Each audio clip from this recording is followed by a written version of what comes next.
Gadis itu hanya pergi ke toilet di pesawat, tetapi tanpa diduga hal itu menyelamatkan nyawanya. Tepat setelah selesai dan ingin kembali ke tempat duduknya, pesawat tiba-tiba mengalami turbulensi hebat. Ia panik di dalam toilet, berteriak meminta bantuan tetapi tidak mendapatkan respon. Ketika ia membuka matanya lagi, ia dikelilingi oleh keheningan total. Ia mencoba membuka pintu toilet untuk melihat apa yang terjadi, tetapi ternyata tidak bisa dibuka. Dengan putus asa, ia menendangnya hingga terbuka, dan apa yang dilihatnya selanjutnya mengejutkannya. Pesawat itu telah menabrak gunung yang tertutup salju. Baru kemudian ia menyadari bahwa ia telah mengalami kecelakaan pesawat. Melihat mayat-mayat berserakan di mana-mana, naluri pertamanya adalah mencari korban selamat lainnya, tetapi hanya menemukan kabin dipenuhi mayat. Saat ia tenggelam dalam keputusasaan, ia tiba-tiba mendengar suara seorang pria di dekatnya. Ia bergegas menuju suara itu dan menemukan seorang korban selamat yang terjebak di bawah reruntuhan. Jadi ia dengan baik hati menyelamatkannya. Saat badai salju semakin hebat, mereka tidak ingin membeku sampai mati. Jadi mereka segera kembali ke kabin untuk mencari persediaan agar tetap hangat. Untuk menyelamatkan nyawa mereka, gadis itu buru-buru menariknya ke dalam toilet yang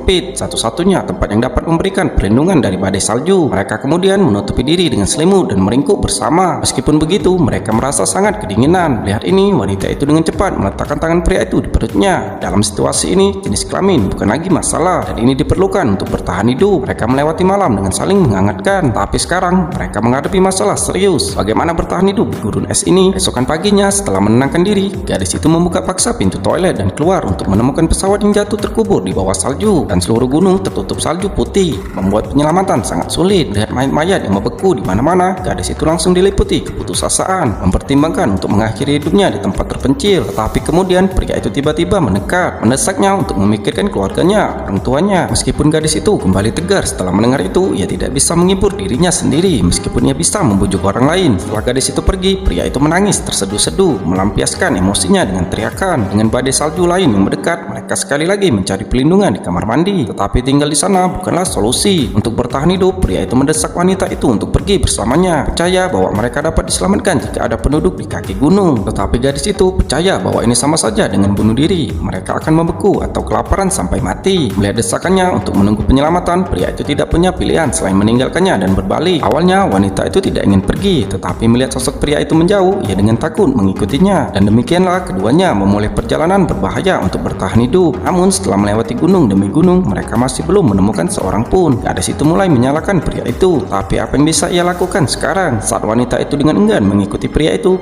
tampak melihat sesuatu yang mengerikan. Ia segera memberi isyarat kepada wanita itu untuk lari, tetapi ketika wanita itu berbalik, ia terkejut. Longsoran salju tebal meluncur ke arahnya dari lereng gunung. Melihat longsoran salju untuk pertama kalinya, wanita itu langsung ketakutan, kakinya lemas dan ia berdiri membeku di tempatnya. Detik berikutnya, ia terkubur hidup-hidup oleh longsoran salju. Ketika longsoran salju berakhir, tubuh wanita itu